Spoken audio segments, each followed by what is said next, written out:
आप सभी विद्यार्थियों का स्वागत है Subhash study centre YouTube channel पर। तो यदि आप क्लास 10th के छात्र हैं और बोर्ड परीक्षा 2022 की तैयारी कर रहे हैं तो आज का यह वीडियो आप सभी के लिए मोस्ट इम्पोर्टेंट है, क्योंकि इस वीडियो के द्वारा हम आपके साथ साझा करेंगे राम नरेश त्रिपाठी जी के द्वारा रचित शीर्षक पाठ स्वदेश प्रेम। और इस पाठ का यहाँ पर आप देख सकते हैं पहला पद्यांश, अतुलनीय जिनके प्रताप का साक्षी है प्रत्यक्ष दिवाकर, घूम घूम कर देख चुका है जिनकी निर्मल कीर्ति निशाकर, देख चुके हैं जिनका वैभव ये नभ के अनंत तारागण, अगणित बार सुन चुका है नभ जिनका विजय घोष रण गर्जन। तो इस पद्यांश का आप संदर्भ कैसे लिखें या इसका संदर्भ कैसे लिखा जाएगा बोर्ड परीक्षा में, और इसकी व्याख्या और काव्यगत सौंदर्य किस तरीके से लिखा जाएगा, आज के इस वीडियो में हम आपको सब कुछ बताने वाले हैं। और इसी तरह से हम इस पाठ से जितने भी पद्यांश हैं मोस्ट इंपॉर्टेंट 2022 बोर्ड परीक्षा के लिए सभी से रिलेटेड वीडियो आपको उपलब्ध करा देंगे।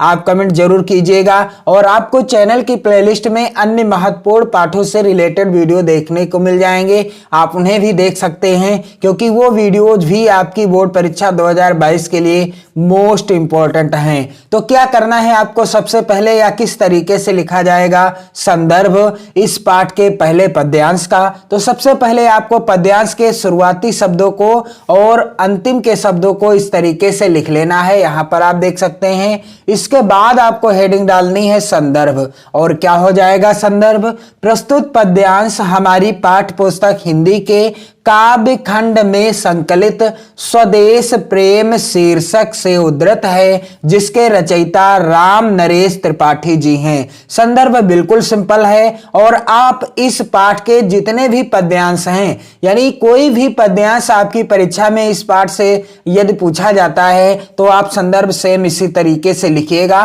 प्रस्तुत पद्यांश हमारी पाठ्य पुस्तक हिंदी के काव्य खंड में संकलित स्वदेश प्रेम शीर्षक से उद्धृत हैं, जिसके रचयिता कौन है, राम नरेश त्रिपाठी जी हैं। और इसके बाद आपको क्या लिखना है, प्रसंग।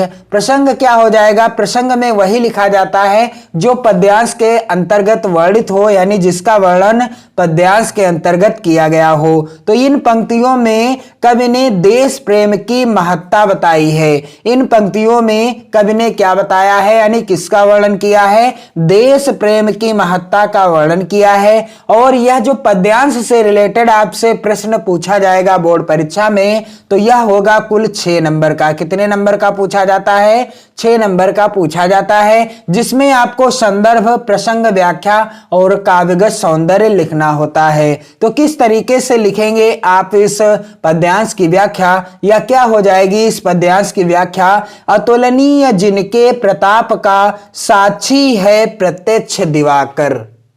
कविवर राम नरेश त्रिपाठी जी कहते हैं कि हमें उन पूर्वजों का स्मरण करना चाहिए जिनके अनुपम प्रताप की साक्षी सूरज आज भी दे रहा है। अतुलनीय जिनके प्रताप का साक्षी है प्रत्यक्ष दिवाकर। हमें अपने पूर्वजों को स्मरण रखना चाहिए, उन्हें याद रखना चाहिए, क्योंकि उनके अनुपम प्रताप की गवाही सूरज आज भी दे रहा है। घूम घूम कर देख चुका है जिनकी निर्मल कीर्ति निशाकर।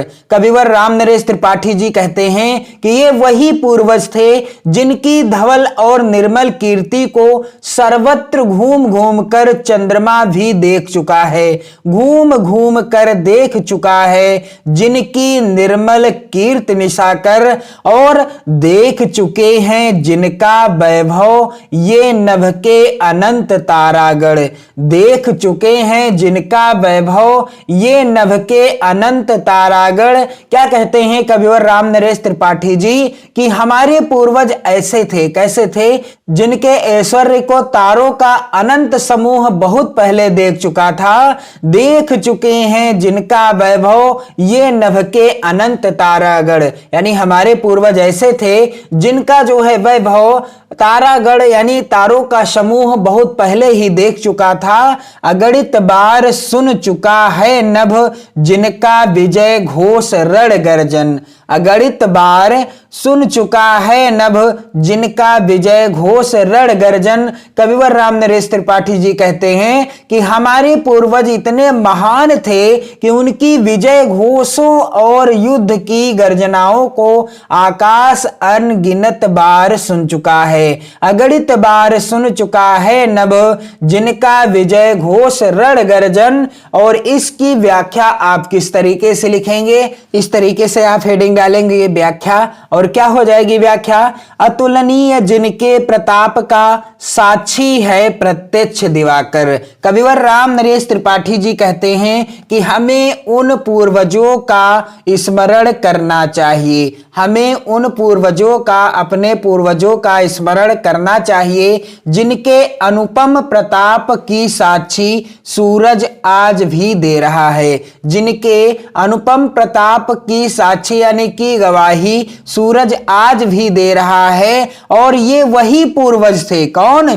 घूम घूम कर देख चुका है जिनकी निर्मल कीर्ति निशाकर। ये वही पूर्वज थे जिनकी धवल और निर्मल कीर्ति को सर्वत्र घूम घूम कर चंद्रमा भी देख चुका है। देख चुके हैं जिनका वैभव ये नभ के अनंत तारागण। क्या कहते हैं कविवर राम नरेश त्रिपाठी जी कि हमारे पूर्वज ऐसे थे, कैसे? जिनके ऐश्वर्य को तारों का अनंत समूह बहुत पहले देख चुका था। देख चुके हैं जिनका वैभव ये नभ के अनंत तारागण। अगणित बार सुन चुका है नभ, जिनका विजय घोष रण गर्जन। अगणित बार सुन चुका है नभ, जिनका विजय घोष रण गर्जन। क्या कहते हैं कविवर राम नरेश त्रिपाठी जी कि हमारे पूर्वज इतने महान थे कि उनकी विजय घोषों और युद्धों की गर्जनाओं को आकाश अनगिनत बार सुन चुका है। तो आपको काव्यगत सौंदर्य कैसे लिखना है, या क्या हो जाएगा काव्यगत सौंदर्य? इस तरीके से आपको हेडिंग डालना है, काव्य सौंदर्य या काव्यगत सौंदर्य। और यहां पर पहला बिंदु है देश प्रेम की भावना का वर्णन है। प्रस्तुत पद्यांश में किसका वर्णन है? देश प्रेम की भावना का वर्णन किया गया है राम नरेश त्रिपाठी जी के द्वारा। और अगला बिंदु है भाषा। तो प्रस्तुत पद्यांश की भाषा क्या है? खड़ी बोली है। अगला बिंदु है शैली। तो इस पद्यांश के अंतर्गत भावात्मक और आकर्षक शैली का वर्णन है। और अगला बिंदु है छंद। तो यहां पर 16-16 मात्राओं का नाटक छंद है, 16-16 मात्राओं का नाटक छंद है। और अगला बिंदु अलंकार।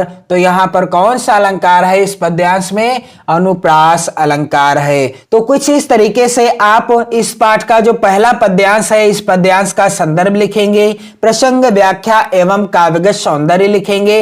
और आप इस पद्यांश को जरूर तैयार कर लीजिएगा, क्योंकि यह जो पाठ है राम नरेश त्रिपाठी जी के द्वारा रचित है स्वदेश प्रेम, यह मोस्ट इंपॉर्टेंट है 2022 बोर्ड परीक्षा के लिए। इसलिए जितने भी पद्यांश मैं आपको वीडियोस के माध्यम से उपलब्ध कराऊं, आप उन्हें जरूर से जरूर तैयार कर लें। वीडियो को ज्यादा से ज्यादा मित्रों में शेयर करें, अपनी पढ़ाई को बेहतर ढंग से करना स्टार्ट कर दें। जय हिंद।